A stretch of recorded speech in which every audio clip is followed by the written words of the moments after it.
Witajcie, witajcie. Dzisiaj przygotowałem Wam, widzicie, takie coś. Na czym to będzie polegać? Dzisiaj będziemy mówić sobie o word formation, czyli to tak zwane słowotwórstwo, czyli słowa, które my jesteśmy w stanie sobie sami tworzyć. Czyli wiadomo, że mnóstwo jest przymiotników, mnóstwo jest rzeczowników, ale mając nawet te podstawowe przymiotniki, jak i podstawowe rzeczowniki, jesteśmy w stanie zmieniać to wszystko i po prostu shiftować, że się tak wyrażę, czyli przeskakiwać z jednego na drugie i zaraz Wam pokażę, o co chodzi, bo na razie to dosyć dziwnie zabrzmiało. Zatem tak jak widzicie, tutaj napisałem sobie specjalnie 100%, żeby Was uspokoić, że to są zasady 100%, czyli to oznacza, że jeżeli jedną z tych końcówek tutaj dołożymy sobie do poszczególnego słowa, czyli tutaj mamy except, czyli może opiszmy sobie je. Ta pierwsza, powiedzmy, tabelka to są czasowniki. Druga tabelka to jest rzeczownik. Trzecia tabelka to też jest rzeczownik, ale i przymiotnik tutaj może być, no bo jak widzicie tu jest full, czyli to oznacza, że to jest rzeczownik, czyli jako głupek, ale no możemy zrobić też przymiotnik, ale no dobra, dopiszemy.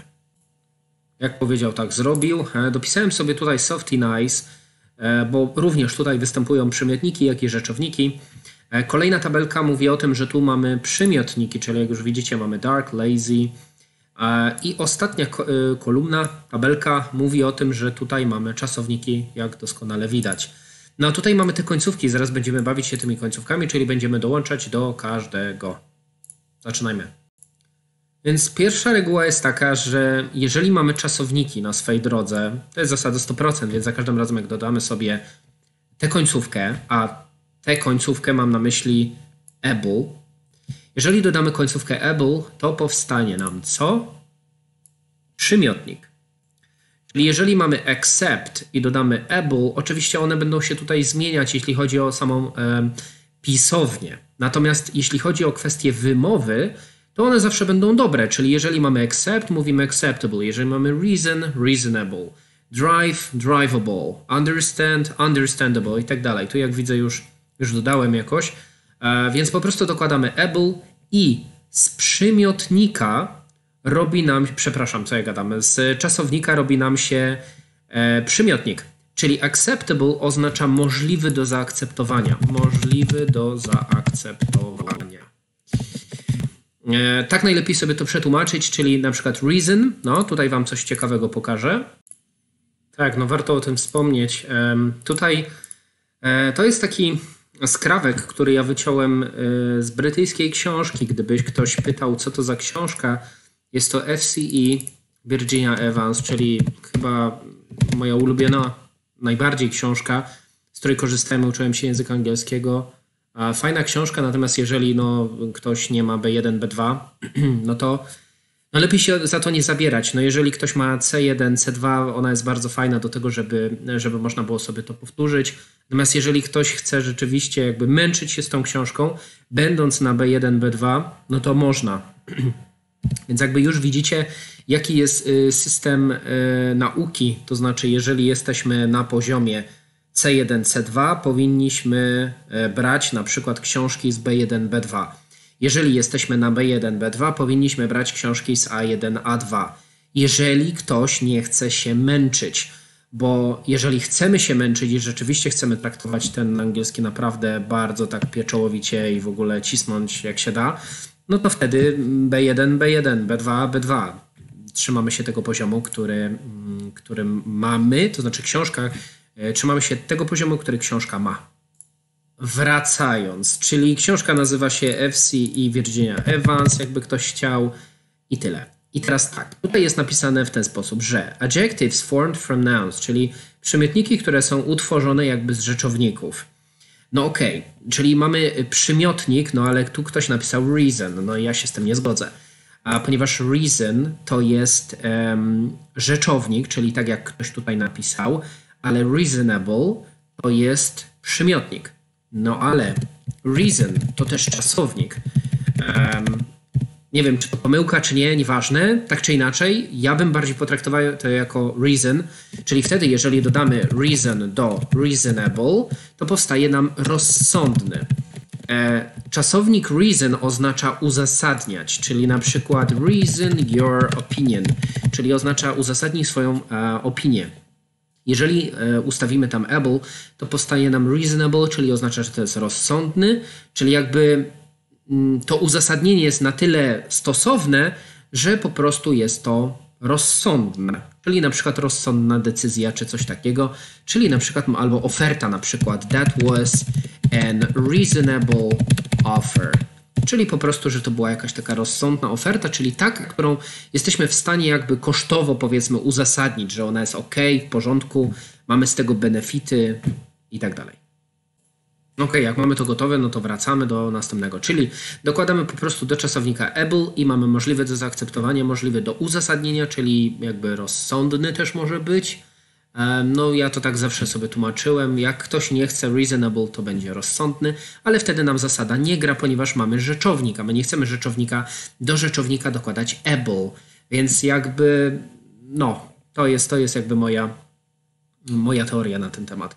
Drivable, możliwy do pojechania, czyli drive to jest prowadzić auto, czyli auto jest możliwe do tego, żeby nim prowadzić.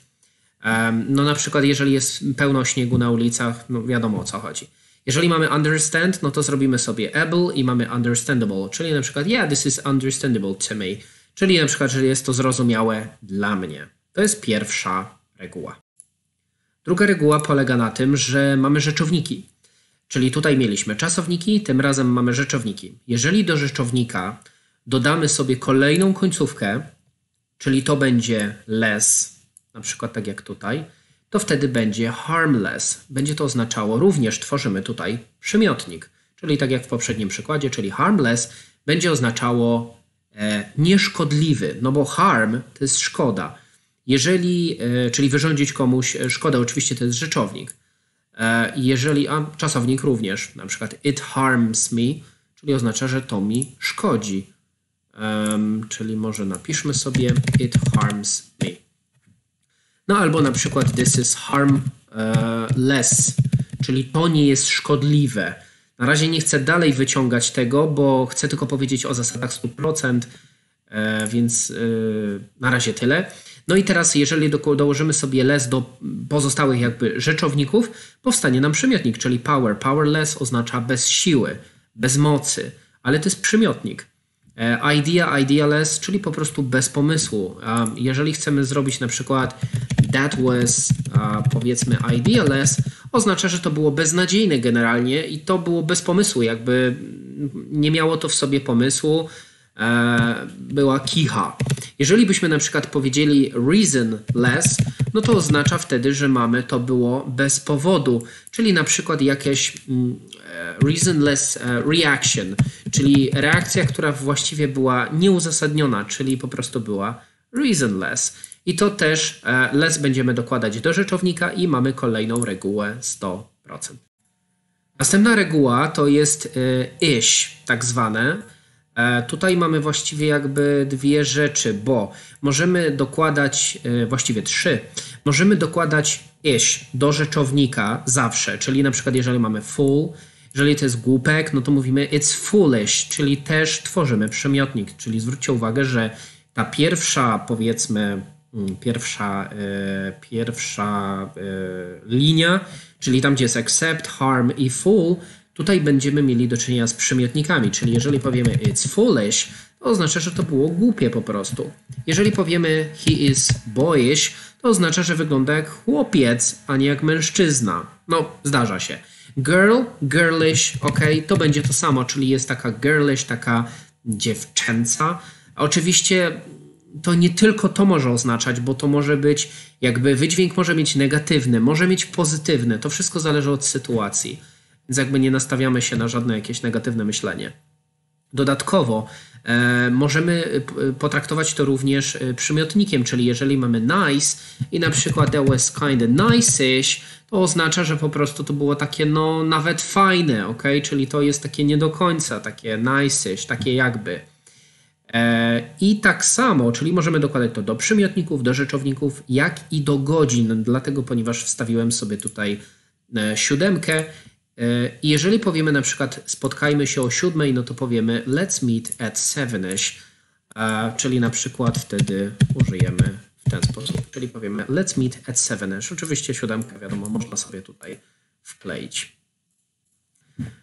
Kolejna reguła to jest też reguła 100%, czyli mamy tutaj listę przymiotników takich jak dark, lazy, kind, boring. I tutaj na przykład będziemy dokładać końcówkę ness, czyli co tutaj się nam dzieje. A w tym momencie z dark robi nam się rzeczownik. Czyli jeżeli mamy darkness, to oznacza dark to jest mroczny, czyli mamy przymiotnik, ale jeżeli dołożymy ness, będzie oznaczało, że to jest rzeczownik, czyli z przymiotnika robi nam się rzeczownik. I tym sposobem mamy darkness, czyli mamy mrok, lazy. Oczywiście tutaj będzie troszkę inaczej, natomiast wymowa będzie ciągle ta sama, więc na wymowę jakby nie zwracajcie uwagi, ewentualnie tam wiadomo, ta pisownia może być inna. Więc jeżeli mamy lazy, laziness, no to będzie po prostu lenistwo.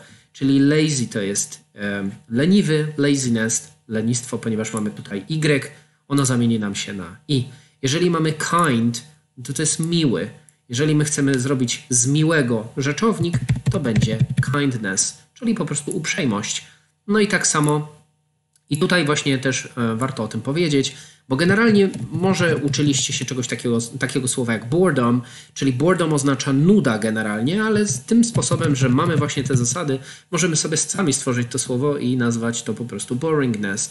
Myślę, że większość z tych gdzieś tam, jeżeli na przykład myśleliście sobie, że coś jest zrozumiałe, to na przykład mogliście używać słowa clear czy coś takiego, ale nie musimy. Możemy właśnie dokładać te końcówki i wszystko będzie grało i huczało. No i ostatnia reguła na dziś to jest reguła miss. Miss generalnie nam się kojarzy, tutaj też powiem o takim czasowniku, który bardzo często my używamy, czyli take. Miss to jest generalnie źle, czyli wykonujemy coś badly. Czyli na przykład jeżeli ja dodam sobie miss, ale tym razem będę go dodawać na początku.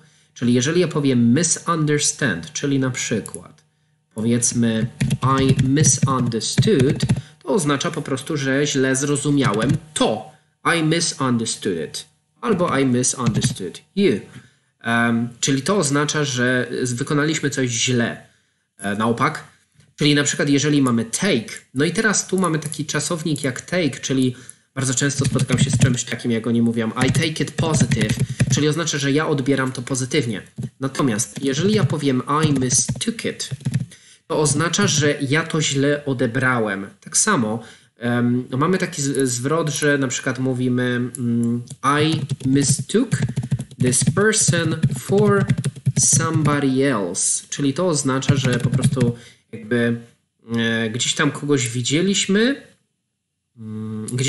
widzieliśmy, na przykład, nie wiem, na ulicy i mówimy pomyliłaś mi się, tak? Czy pomyliłeś mi się z jakąś osobą.